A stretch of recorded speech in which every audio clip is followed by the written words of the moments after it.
Continuando a falar sobre saúde, segundo a Organização Mundial da Saúde, a OMS, a pneumonia é uma das doenças que mais causam mortes em crianças menores de 5 anos de idade.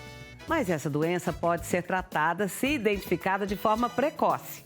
Wilker Rodrigues conversou com um especialista sobre o assunto. Vamos acompanhar.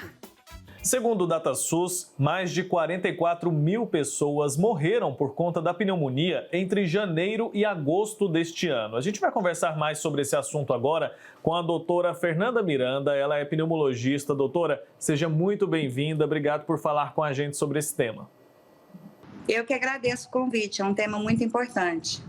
Vamos começar com o básico, explicando para quem está nos acompanhando agora o que é a pneumonia. É uma doença infecciosa, não é isso?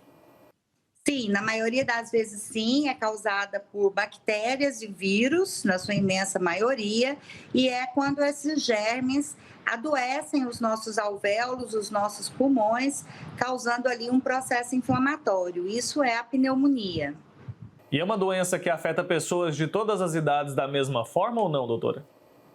Não, em relação à idade, temos que ter bastante cuidado com o que chamamos de extremos da idade. Então, crianças até 5 anos e idosos acima dos 65 costumam ser mais frágeis, mais suscetíveis a essas infecções e podem evoluir com formas mais graves da doença. Vamos falar sobre os sintomas agora. Acho que um dos problemas da pneumonia é a demora para o diagnóstico, justamente porque a pessoa, em alguns casos, acaba negligenciando os primeiros sintomas, né, doutora? Primeiro, é uma doença que pode ser confundida com outras? E segundo, quais são os sintomas mais característicos da pneumonia? Sim, ela pode ser confundida, por exemplo, com uma gripe, com um resfriado e, às vezes, principalmente nos idosos, se manifestar de uma forma bem atípica, sem sintomas respiratórios muito clássicos, né? Então, às vezes, um idoso que muda de comportamento, um idoso que fica mais prostrado, por exemplo, pode ser uma pneumonia. Mas vamos falar de sintomas, né? Quando a doença se manifesta da sua maneira mais típica, mais clássica, né? É uma doença aguda, né? Ou seja, ela dura e ela começa a ter sintomas e já vai piorando no decorrer dos dias rapidamente, caracterizada principalmente com tosse, com expectoração, às vezes um catarro amarelo, um catarro esverdeado, a presença de febre, dor torácica e sintomas gerais, como prostração, perda do apetite, mal-estar. Então, são sintomas gerais de um processo infeccioso, mas lembrando que ela pode se manifestar sem febre.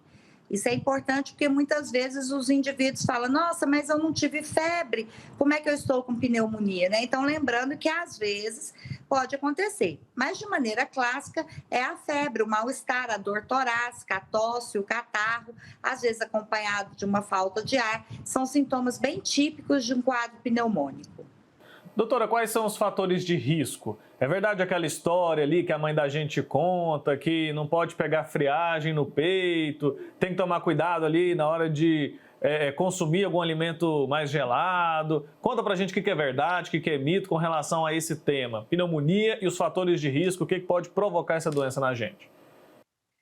Na verdade, muitos desses dados que você relatou aí são considerados mitos, né? Para prevenir a pneumonia é necessário você manter o seu sistema imunológico saudável. Então, você faz isso com o quê? Uma boa alimentação, o exercício físico regular, não fumar, bons hábitos de higiene. Agora, sim, a questão de a bebida gelada causa pneumonia? Não. Você estar num ambiente que você, né, ali um frio, uma mudança brusca de temperatura, isso vai causar a pneumonia? Não. Agora, se você está nessas condições, mas com um sistema imunológico deficitário, né? Se você está desnutrido, se você tem baixo peso, se você não está ali com a sua imunidade em dia, esses fatores podem ser agravantes, né? Podem ser facilitadores das bactérias, né? Vamos dizer assim. E o tratamento é medicamentoso, feito com antibióticos, então isso reforça ainda mais a necessidade da procura de um especialista, né, doutora? Exatamente. 60% das pneumonias, elas são causadas por uma determinada bactéria que a gente vulgarmente chama de pneumococo. né? E lembrar que para esse pneumococo existe vacina, tá? Então, nós temos a vacina antipneumocócica, são 2 vacinas, uma não substitui a outra, né? Para você ter uma ampla cobertura contra esse germe, porque ela tem vários subtipos, são as 2 vacinas que devem ser tomadas, né? E não quer dizer que a pessoa não vá mais ter pneumonia. Às vezes a pessoa, mas eu vacinei e tive pneumonia. Aí você teve através de outros germes. Os principais são as bactérias e, como você falou, o tratamento é feito à base de antibióticos. Excelente, doutor. Antes de encerrar, quero só reforçar a questão do diagnóstico precoce. Ele é fundamental para que o tratamento tenha sucesso e para que essa pessoa se recupere bem, né?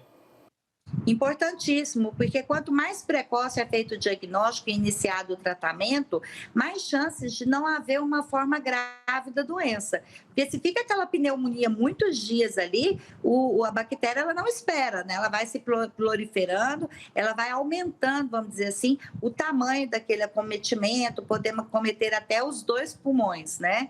Então, muito importante procurar assistência médica na vigência de sintomas respiratórios. A radiografia de tórax é um auxílio ao médico para se firmar esse diagnóstico. Às vezes pode ser necessária uma tomografia, exames laboratoriais e instituir o tratamento mais precoce possível. Tá ótimo, doutora Fernanda Miranda, muito obrigado pelo seu tempo aqui com a gente, pneumologista. Obrigado pelos esclarecimentos tão importantes sobre esse tema aí, que é fundamental, né? Informação pode sim fazer toda a diferença e salvar vidas. Até uma próxima. Tchau, tchau. Até mais. Tchau, tchau.